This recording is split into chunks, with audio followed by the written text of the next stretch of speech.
first Jews settled in what is now Slovenia before the 6th century, when the first Slavic peoples descended onto the region. Today, there are only about 150 members registered in the capital Ljubljana and 100 more outside of the city. But while they may be small in numbers, they're big in influence. The Slovenian capital city of Ljubljana is a reflection of tranquility. It has a population of about 270,000, and with its Austro-Hungarian buildings dotted along the Ljubljanica River, is nothing short of quaint. The first synagogue was built here in 1213, and Jews were able to live on the left bank of the river. Now all that's left of that period today are Jewish Street and Jewish Lane. But it's another era which local Jewish scholar, poet and author Klemen Jelenčić says is the most fascinating, the medieval times. What is really interesting with these communities is that what we know about them really contradicts our stereotypes.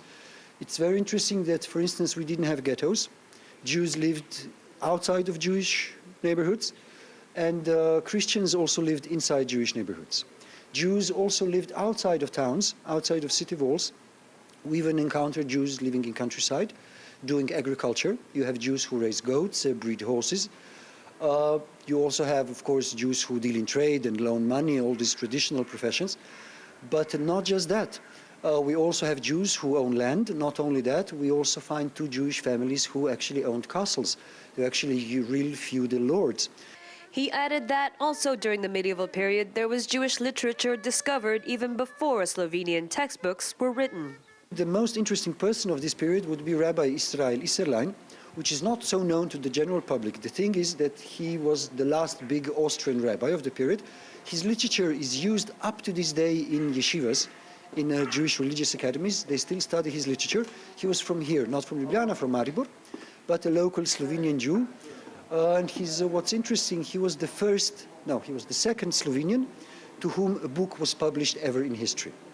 So it's quite a little interesting period about Slovenian history, where you had Hebrew creation here even before Slovenian books were printed.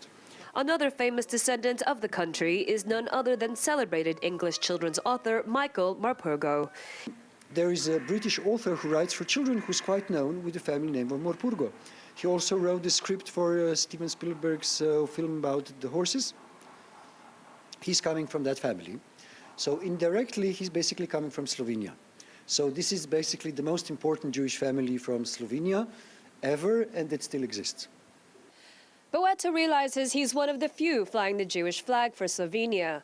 And he says unless more is done, the country could lose its Jewish identity altogether. I'm Cindy Martin for JN1 in Ljubljana.